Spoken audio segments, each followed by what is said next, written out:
ተዘጋ ወርዶ እንደው ቀጣጥ የሚያደርገን ይመስላል። አሁን ብዙዎቻችን ቶሎ ለእግዚአብሔር ማንመለሰው ለዚህ ነው። አንዳንድ ሰዎች ኃጢአት ይሰሩና ቼክ ያደርጋሉ። እግዚአብሔር ቆይ ቀስፈኝ ላይ ቀስፈኝ ይላሉ። ከኛ ጭምርኩ የሰማችሁ ነው አይደል? አንዳንድ የተኙ ሰዎች አሉ አላችሁ የሰማን የተኛ ሰው ማለት ጥያቄ መጥቼ ስጠይቀው ልክ ይገባል እኮ ያን ጊዜ እስከ መጨረሻው አነቀዋል እና መቅሰፍት ግን አይላሉ አባቶች እስመ መቅሰፍት ይመጻ እምሰማይ አላ እንታይተ መክየደ ገሪከ መቅሰፍት ማለት ከሰማይ የሚመጣ ነገር አይደለም እዚህ እግር ስር ናት። በየቀኑ መቅሰፍት አለ፣ በየቀኑ መከራ አለ፣ በየቀኑ ሐዘን አለ። ሰውን የሚያሳዝን ሰው በምን እንደሚያዝን ከሰማይ ይወረዳ የሚያሳዝን በየህይወቱ በየቀን በየተለተለት ህይወት ጉዞ እያዘነ ነው። እግዚአብሔር ከማሳዘን ያድነን በእውነት። ስለዚህ ለዳዊት የተነገረው ምንድነው? በዚህ ምክንያት መቅሰፍት በቤት ይገባል አለው። ስለዚህ ዳዊት ወዲያው ምንድነው ያደረገው? ሱባኤ ያዘ። ቢያንስ እግዚአብሔር እንዲመራው ማለት ነው፣ በነፍስ እንዲመራው። ስለዚህ መዝሙር 50 የጸለየው ናታን ከቤቱ ከወጣበት ጊዜ ጀምሮ መጸለይ ጀመረ። በከመ ብዛ ምሕረትከ እግዚኦ እያለ አቤቱ እንደ ምሕረት ብዛት ማረኝ፣ እንደ ኃጢአቴም ብዛት ይቅር በለኝ፣ በደሌንም አውቄአለሁ ማለት ጀመረ። አንተ ብዙኃን ምሕረት ብዙኃን ሳይል እኛ ደግሞ ደካሞች ነን። ሁልጊዜም ከጥፋት ሰውነታችን አይታቀም።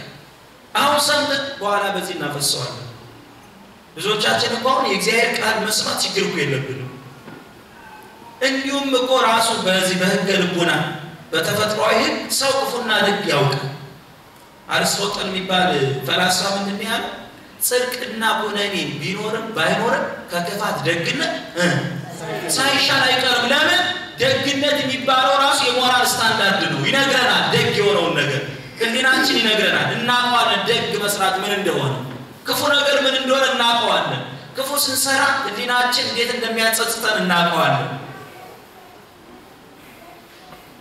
ቁም ነገሩ ምንድነው? የተማርነውን የሰማነውን ነገር በተግባር ላይ ማዋል ነው አይደል ችግራችን። ስለዚህ ምን አለ? አቤቱ እንደ ምሕረት ብዛት በዛ በብዛ ምሕረትህ የኔን ኃጢአት ካንተ ምሕረት አንፃር ሲወዳደር ይመትናል።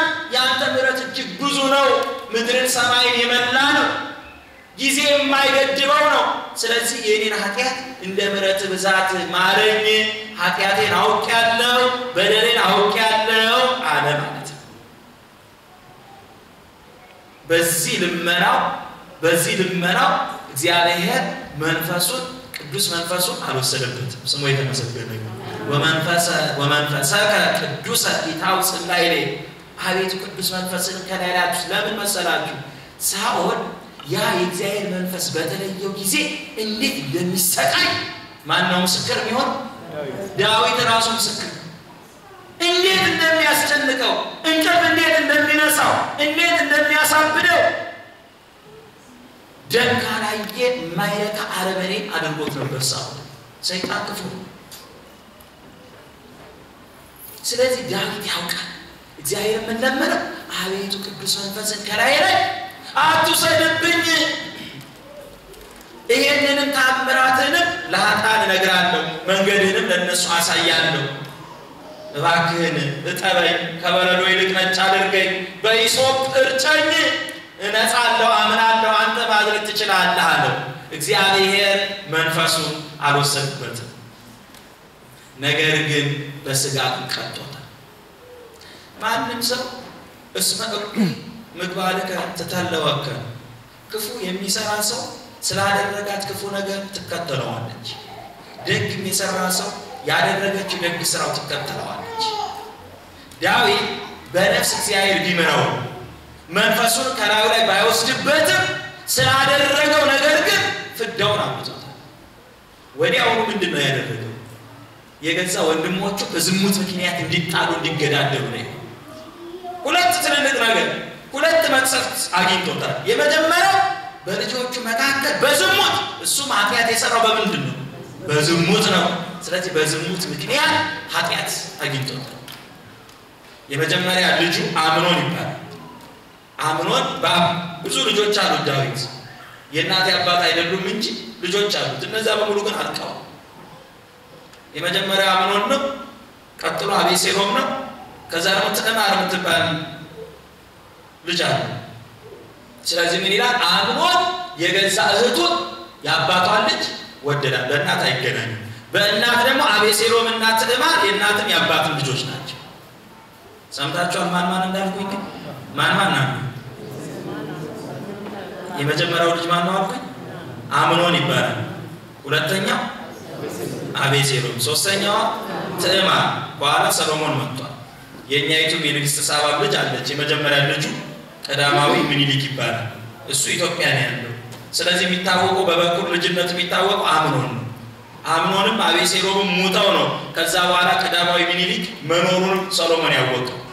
እሱ ሌላ ታሪክ እና አምኖን የገዛ እህቱን ወደዳት እና ከቀን ወደ ቀን ይከሳልና የዳዊት ዘመድ የሆነ ኢዮአዳብ የሚባል ሰው አንድ ቀን ይመጣና ቤቱ ያየዋል።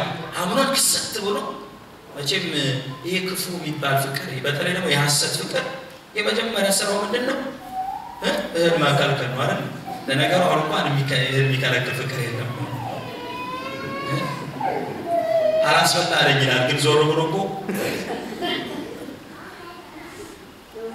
እሱ ግን በእውነት አልበላም ነበር፣ አልጠጣም። ሰውነቱ እየከሳና ምን አለው ይሄ ሰው? ምንተ ያደገድገከ እንዘ ወልደ ንጉሥ አንተ የንጉሥ ልጅ የንጉሥ ልጅ ከቀን ወደ ቀን እያማረበት እየደመቀ ነው የሚሄደው። አንተ ምንድነው ከቀን ወደ ቀን እየከሳ እየጫጫ የምትሄደው አለው።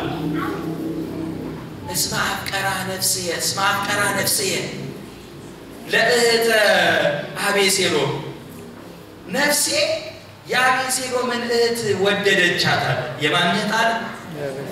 ስሙ እንግዲህ የማን እህት አለ? የማን ግን እህት ናት እሷ? ለምንድን ነው? በእናት አንድ አይደሉም ብያለሁ አይደለ?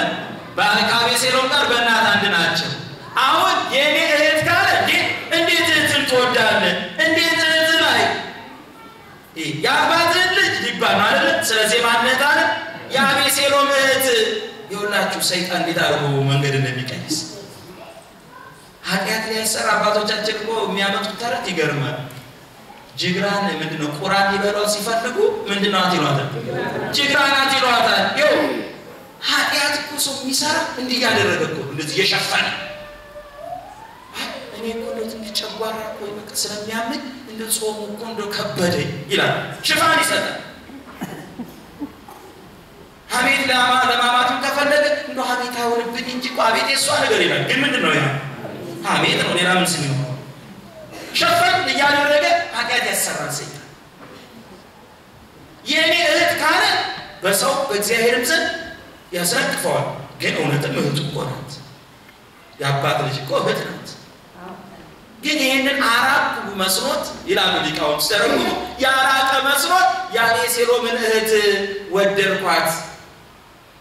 ታዲያ ምን አለበት አለ። ክፉ ሰው ነበር ይባላል። ታዲያ ምን አለበት?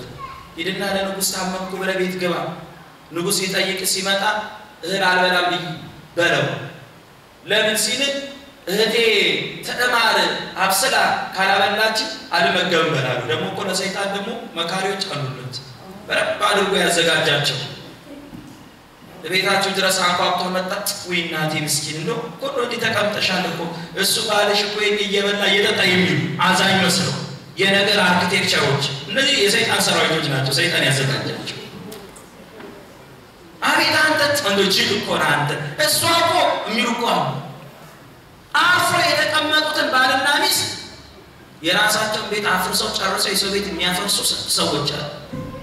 አሁን እኮ ትዳር እየፈረሰ ልጆች እየተበተኑ በእነዚህ ነገር ሰሪዎች የነገር አርኪቴክቸሮች።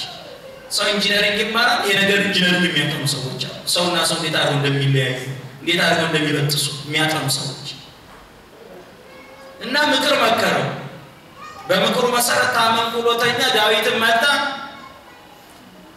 ምን ነው ሲለው እህል አልበላልኝ ስለዚህ እባክህ ትዕማር ላክልኝ አለው ደግሞ እህት አለ ሊያስፈርድበት አለ ደግሞ እህት ለዚህ ቀን ካልሆነች አለና ዳዊት እህቱን ላከላ አብስራ ስትሰጠው ይዞ አስነወራት የሚያሳዝነው ማስነወሩ አይደለም ይላል መጽሐፍ በፊት ከወደዳት ይልቅ ካስነወራት በኋላ የጠላት ጥል ይበልጣል ጠይላት ውጭልኝ አላት እንዴ መጀመሪያ ባላደረክ ከበፊቱ እኩይ ተግባር ያውን እንዴት አድርጎ ይከፋብህ ይሆናል ይገባባ መጀመሪያ አታድርገው ብያለሁ አይገባም እህት ነኝ ብያለሁ ከሆነ በኋላ ደግሞ ለምን ታሰጣኛለህ አለችው በወታደሮቹ በበር ጠባቂዎቹ አስወጣት ስለዚህ እስራኤል ደግሞ ድንግልና ከሆነ የድንግልና ልብስ አላቸው ድንግልናቸውን ደግሞ ሲያጡ ልብሳቸው ቀደም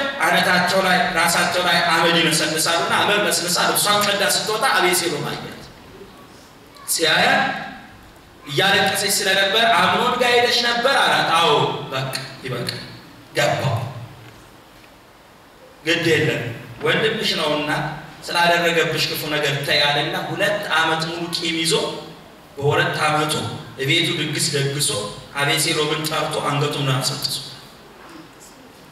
ተመልከቱ በዝሙት የመጣ ዳዊት ያችን ነገር ስላደረገ ልጆቹን ስለራሳቸው መጨረሻ ከ2 ዓመት በኋላ እንደገና ዳዊት ልጆቹ በጣም ወዳድ ነው ይላል መጽሐፍ እጅግ ይወዳቸው ልጆቹ ታረቀው ቢታረቀውም ግን በላዩ ላይ አሲሮበት መንግስቱን ለመገልበጥ 3 ዓመት ጫካ ለጫካ ተሳዷል ዳዊት በገዛ በልጁ ማለት ነው በአቤሴሎም እያሳደደ በኬብሮን ነቅሶ እያሳደደ እስከ ሲና ተራራ ድረስ አውጥቶታል የገዛ ልጁ ማለት ነው ከእግዚአብሔር ጋር ሰው ሲጣላ ከሌላ ጋር አይደለም ተው እዛው ቤት ነው የሚጀምረው ከባሉ ጋር ከሚስት ጋር ከልጆች ጋር ይጀምራል ስንቶቻችሁ ናችሁ በልጆቻችሁ ረክታችሁት ስንቶቻችሁ ናችሁ በልጆቻችሁ ተደስታችሁት የትኛው ቤት ነው ዛሬ ሰላም ያለው የትኛው ቤት ነው ይው ጠጋባልና በተነጋገርን ቁጥር ማአታር የሚሰማው እህትና እህቶች እናትና ልጆች ወንድማማቾች በሀብት በንብረት በማይረባ ነገር በየፍርድ ቤቱ ሲጓተቱ አለም ያሉት ይሄ ከዚህ ያስዳር መቅሰፍት ምናል መቅሰፍት ማለት ይሄ ስለዚህ ምን አለ ቅዱስ ዳዊት ወመንፈሰከ ቅዱስ ይታውጽም ላይ ቅዱስ መንፈስን ከላይ ላይ አትሰድብኝ የእግዚአብሔር መንፈስ ለሐዋርያት የታደለው መንፈስ ቅዱስ ለሁላችንም ታድሎ ነው በ40 እና በ80 ቀን ሰዎች በሚሰሩ ስራ ያ መንፈስ እግዚአብሔር ያ ቅዱስ መንፈስ ከነሱ ጋር አብሮ ነው በሚሰሩ ስራ የሚሰሩ ስራ በጎ ከሆነ እስከ ሞታችን ድረስ ከኛ ጋር አብሮ በ40 በ80 ቀን ያገኘነው ሀብተ ወልድ ስመ ክርስትና የእግዚአብሔር ልጅነት አብሮን ይኖራል ነገር ግን የምንሰራው ስራ ግን እኩይ ከሆነ ክፉ ስራ ከሰራ እግዚአብሔር ካሳዘነ ነው ይወሰድብናል ማለት እንነጠቃለን ማለት ነው የመጀመሪያው ምንድነው በዚህ እኮ በአገራችን ህግ የውስግ አንድ ሰው በእናት በአባቱ ላይ ህጉ የሚለው ምንድነው የሚወርስ ማለት ወራሽ ማለት ልጅ ነው አይደል ወራሽ ማለት ለምን ተጠራጠረ ልጅ ነው አይደል ግን ልጅ ጊዜ ግን አይወርስ እናት አባቱን ለመግደል ሙከራ ካደረገ እናት አባት ዲሄርሽን ይባላል ከውርስ መነቀ እናት አባቱን ለመግደል ካሴር በእናት አባቱ ላይ ወንጀል ከሰራ ከውርስ ይነቀላል ወራሽ የሆነ መውረስ እድሉን ግን ያጣ ጥሩ ምሳሌ ይገርማችሁ እግዚአብሔር እኛ ልጆቹ ያደረገን ምን እንድንሆን ወራሾቹ እንድንሆን ምኑን እንድንወርስ መንግስቱን እንድንወርስ መንግስቱን ወርሰን ክብሩን ቀድሰን ክብሩን ለብሰን ስሙን ቀድሰን እንድንኖር ነው እግዚአብሔር ልጆቹ ያደረገን ከአብርሃም መንፈስ ቅዱስ ከማኅፀነ ዮርዳኖስ መንፈስ ቅዱስ አባት ዮርዳኖስ ማኅፀን እናት ሆና ተወለደ ሁላችንንም ለወራሽነት ነው የጠራን ነገር ግን በአባታችን ላይ ወንጀል ከሰራ ኃጢአት ከሰራን ግን ከወራሽነት እንነቃለን። እየሰማችሁ ነው? ስለዚህ ኃጢአት በመስራት የእግዚአብሔር ልጅነት እናጣለን። ኃጢአት በመስራት ያንን ቅዱስ መንፈስ በ40ና በ80 ቀን ያገኘነው እናጣለን። ለዚህ ነው ቤተክርስቲያን ሁሉ ጊዜ ንስሐ ግቡ ሌላ አዋጅ የለም።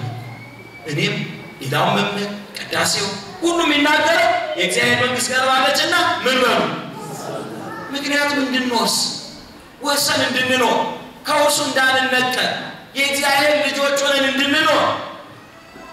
ስለዚህ በፈቃዳችን እኛ ያንተ ዝምድና አንፈልግም። ዝምድናችን ከሰይጣን ጋር ነው ካለ ደግሞ ሰይጣን የወረሰው እንወርሳለን። የሰይጣን ውርሱ ምንድነው? ገሃነመ እሳት። ለዚህ እኮ ነው ጌታ በግልጽ እኮ ነው የተናገረው ለሰው ልጅ ሳይሆን ለማን የተዘጋጀው? ለሰይጣንና ለሰራዊቱ አይደል? ሁሩ ውስተ ዘላለም እሳት ዘድሉ ለሰይጣን ወለሰራዊቱ። እግዚአብሔር ለሰው ልጆች ገሃነመ እሳትን አላዘጋጀም። እግዚአብሔር ለሰው ልጆች ሲኦልን አላዘጋጀም። እግዚአብሔር ለሰው ልጆች የሰራው ምን ነው? መንግስተ ሰማያትን ነው። ኢየሩሳሌም ሰማያዊት። እቺ ኢየሩሳሌም ሰማያዊት የምትባለው ከሰባቱ ሰማያት አንዷ ናት። ከታች ከዚህ ይሄ የምናየው ሰማይ አይደለም ጠፈር ነው። ከጠፈር በላይ ኤረር የሚባል ሰማይ አለ። ከኤረር በላይ ራማ የሚባል ሰማይ አለ። ከራማ በላይ ኢዮር የሚባል ሰማይ አለ። ከኢዮር በላይ ሰማይቷ ኢየሩሳሌም አለች። መቶውን ነገደ መላእክት እግዚአብሔር በ10 ከተማ አድርጎ በኢዮር 3 ከተማ፣ በራማ 3 ከተማ፣ በኤረር 3 ከተማ ስንት ከተማ ሆነ? 9 ከተማ። አንዱን ከተማ በሰማይቷ ኢየሩሳሌም አጋይስት የሚባለውን ከተማ እዛ ላይ ዲያብሎስን ወይንም ሳጥናኤልን አለቃ አድርጎ አስቀምጦ ነበር። አሁን ሳጥናኤል እኔ አምላክ ነኝ በማለቱ ከሰማይቷ ኢየሩሳሌም ሲባረር ሰማይቷ ኢየሩሳሌም ተዘግታ በሰይጣን ፈንታ ማን ተፈጠረ? ማን ተፈጠረ? በሰይጣን ፈንታ አዳም ተፈጠረ። በሰይጣን ፈንታ ማን ተፈጠረ? አዳም። 99 ነበሩ ነገረ መላእክት፣ 100ኛ ማን ነው? የሰው ልጅ። ተመልከቱ ያቺ ለሰይጣን መኖሪያ የተዘጋጀችው ሰማይቷ ኢየሩሳሌም ለማን ሆነች ማለት ነው? ለሰው ልጆች። የእግዚአብሔር መንግስት ዝግ ናት፣ ማንም ሳይገባባት ተዘግታለች። ስለዚህ እግዚአብሔር ለሰው ልጆች ያዘጋጃት ማናት? ሰማይቷ ኢየሩሳሌም ናት። ሰይጣን ደግሞ ከሰማይቷ ኢየሩሳሌም ሲወጣ የተሰናዳለት ገሃነመ እሳት አምላክ ነኝ በማለቱ። ስለዚህ ነው አባቶቻችን ለሰይጣንና ለሰራዊቱ ወደ ተዘጋጀ ወደ ዘላለም እሳት እንዳትገቡ ተጠንቀቁ፣ ንስሐ ግቡ የሚሉት። እግዚአብሔር ማስተዋሉን ይስጠን። ስለዚህ ቅዱስ መንፈሱን ከላያችን ላይ ያርግብን። ቅዱስ መንፈሱ እንዲቆይልን ኃጢአት ከመስራት ክፋት ከመስራት በወንድም ላይ በእህት ላይ ክፉ ከማሰብ እግዚአብሔር ያድነን። አሁን ሰው በሙሉ እየተበላላ ነው አይደል? እየተበላላ ሰላም ጠፍቷል፣ አንድነት ጠፍቷል፣ ህብረት ጠፍቷል፣ ፍቅር ጠፍቷል። ደግሞ ሩቅ አይደለም የገዛ ወንድም የገዛ እህት እና አንድ ማስታወሰው ምሳሌ ምንድነው? እዚህ ቀራንዮ መድኃኔዓለም አካባቢ ምናልባት ሰምታችሁ ይሆናል። የዛሬ 4 ዓመት አሁን የዓለም ዋንጫ እየተደረገ ነው አይደል? የዛሬ 4 ዓመት ማለት ምንድነው የሚሆን በኢትዮጵያ? በ2002 ነው የሚሆን አይደል? በ2002 ዓመተ ምህረት እኔ ኢትዮጵያ ውስጥ ነበርኩ። እዛ ቀራንዮ የሚባል አካባቢ አንዲት ልጅ ለካ አባቷ ሸምገል ያሉ ናቸው። ቶሎ ሞተውላት ቤት መውረስ ትፈልጋለች። እንግዲህ ከውጭ ደግሞ ሰው ይኖራል። እንግዲህ ይሄ ሼባ እንደው ምን እንደው ቶሎ እንደው አይሄድም እንዴ ምናምን እንግዲህ ያፈቀረችው የወሸመችው ሰው ይኖራል። እና ይሄን ስታስብ ሲወጣ ሲገባ ምንም ሰውዬም አሉ ምንም አይሞቱ። እና የመጨረሻው የዓለም ዋንጫ በሚደረግበት ቀን የመጨረሻ ይሄ የዋንጫ ውድድር ቀን ጎረቤታቸው ከዚህ ከጎረቤት ቤት አለና ምን ትላታለች? አባዬ የዋንጫው ውድድር ማየት ስለሚፈልግ ከፍ አድርጊው ቴሌቪዥኑን ትላለች። እና ቴሌቪዥኑን ከፍ አድርገው ሰውየው እንዲሰሙ ተብሎ ነው ለካሷ ማንቆርታቸውን ይዛ ልትገድል በፖሊስ ቪዲዮ የቀረበ በፖሊስ ቴሌቪዥን ከዛ እዛ በተቀመጡበት ሶፋ ላይ ነቅ አድርጋ ገላ አገር እያሰራች ከዛ በኋላ ደግሞ እና አለቃቀሷ የጤነኛ አይደለም። ያላላ አንዳንድ ሰው ደርሶ ምንድነው ጅራፍ ራሱ ገርፎ ምን ይላል? አዎ ይሄ ዲኔያን ይለዋል በሳይኮሎጂ አንድ ፍሩድ የሚባል ሳይኮሎጂስት አለ። ለነገሩ እሱ እብድ ነው ግን ምን ይላል? ዲኔያን ይለዋል። አንድ ነገር ራሱ ታደርግና ግን ህሊናህን ስለሚወቅስ እንዳላደረግ ይሄ ጊልቲ ማይንድ የሚባል ወንጀለኝነት እንዳይሰማ የምታደርገው ነገር እና በቃ ግን ያስተናለች እና ምርምር ሲደረግ ሲጣራ ግን ገዳይ እሷ ሆና ተገኘች ማለት ነው። አሁን እቺ ተወርሳለች እንዴ? አባቷን ሀብት ትወርሳለች? አትወርስም። ስለዚህ አሁን ሰው እኮ እየተጨካከለ ያለ በገዛ አባት ላይ በገዛ እናት ላይ። እዚህ ደግሞ 22 የሚባል አካባቢ ደግሞ ልጁ ሲኒከር ግዛልኝ ይላል። ድሮ ሲኒከር እንደመጣ ዘመን ነው እና ሲኒከር ግዛ ይለዋል። አልገዛም ማለት በገዛ በአባቱ ጠመንጃ ጀርባው ላይ ጥጦ ገሎታል አባቱን ማለት ነው። ስለዚህ ሰው እንዲህ የተራረደበት የተጨካከለበት ዘመን ነው። እግዚአብሔር ቅዱስ መንፈሱን አይውሰድብን፣ በእውነት ማስተዋሉን ይስጠን። ይሄ ዓለም ያልፋል፣ የምንኖርበት ጥቂት ዘመን ነው። ከዚህ ጥቂት ዘመን እንደዚህ ለምንሞት እንደዚህ ለምንጠፋ ሀብቱ ንብረቱ ለሚያል ምን አለ ተፋቅረን ብንኖር፣ ምን አለ ተቻችለን ብንኖር። እናት አባቶቻችንም ቢሆን ሰርተው ነው ያገኙት እኮ ያንን ሀብት አይደለም? እኛም ሰርተን እናገኝ። በእናት አባት ሰዓት ውስጥ መጣላት ተገቢ ነው እንዴ? እነሱ ባልተማሩበት ሊናቸው ባልተማሩበት ዘመን ያፈሩት እኛ ተምረን በዚህ በወጣትነት ዘመን እኔ መስራት እችላለሁ ይቅርልን ብንባባል ጥሩ አይደለም እንዴ? ስለዚህ እቺ ጥቂት ዘመን እግዚአብሔር መንፈሱ ከኛ ሳያርቅብን በጎን እንሰራ ቅዱስ ፈቃድ ይሁንልን። አሜን።